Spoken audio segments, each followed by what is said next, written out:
Everyone, आज हम बात करने जा रहे हैं आपसे स्टीरियोआइसोमर के बारे में। स्टीरियोआइसोमर दो तरह के होते हैं, कन्फॉर्मेशनल और एक कन्फिगरेशनल। कन्फॉर्मेशनल में क्या होता है कि molecular formula same, structure formula different, arrangement of atom और ग्रुप किसकी वजह से? फ्री रोटेशन की वजह से। सिग्मा में फ्री रोटेशन होता है जिसको हम कन्फॉर्मेशनल कहते हैं। लेकिन ये ट्रू आइसोमर बिल्कुल नहीं है। कन्फिगरेशनल आइसोमर में क्या होता है, ये इंटर कन्वर्टेबल होता है और ये सेपरेट कर सकते हैं इसको।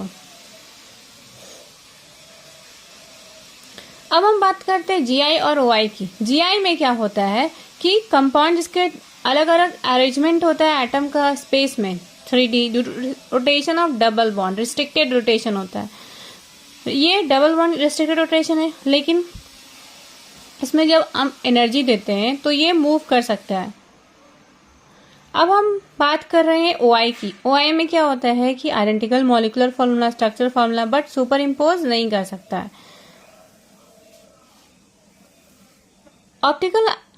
ऑप्टिकली एक्टिव होने के लिए क्या कंडीशन है? मॉलिक्यूल को कायरल होना चाहिए। कायरल मतलब 4, जैसे एक कोई कार्बन है उसमें 4 डिफरेंट ग्रुप लगा रहना चाहिए, तब वो कायरल होगा।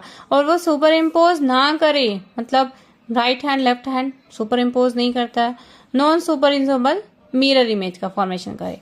अब जीआई किस में पॉसिबल है? डबल बॉन्ड जब होगा sp2 कार्बन एटम में 2 डिफरेंट ग्रुप होना चाहिए। 2 डिफरेंट ग्रुप होना चाहिए। ये जो पाई बॉन्ड है ना, ये एक सिग्मा बॉन्ड बना और ये पाई बॉन्ड बनेगा कोलैटरल लैपिंग से। तो पाई बॉन्ड में क्या होता है? रिस्ट्रिक्टेड रोटेशन हो जाता है। अब डाइपोल मोमेंट की मतलब डबल बॉन्ड सिस्टम में कहाँ कहाँ पॉसिबल है जीआई? ऑक्साइड में, अल्कीन में, ये सारे में पॉसिबल है।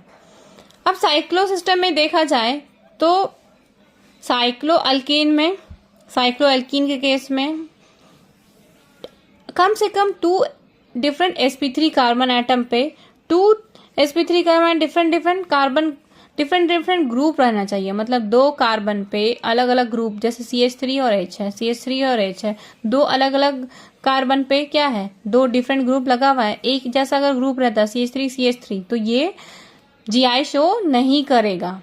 मतलब अलग अलग एटम लगा रहना चाहिए। sp2 कार्बन एटम अटैच से जो ग्रुप 2 डिफरेंट एटम है वो अलग अलग होना चाहिए। ये A तो ये B, ये C तो ये D, मतलब AA हो जाएगा तो नहीं हो सकता है। साइक्लोएल्कीन के केस में कॉम्बिनेटेड सिस्टम में भी शो करता है। अगर प्रॉपर्टीज देखी जाए, डायपोल मोमेंट सिस का ज्यादा होता है ट्रांस के कंपेयर में, बॉइलिंग पॉइंट सिस का ज्यादा होता है। बॉइलिंग पॉइंट डायपोल मोमेंट जो होता है लेसियन से मोरियन की बात करते हैं, पॉइंट डायपोल मोमेंट पे डिपेंड करता है।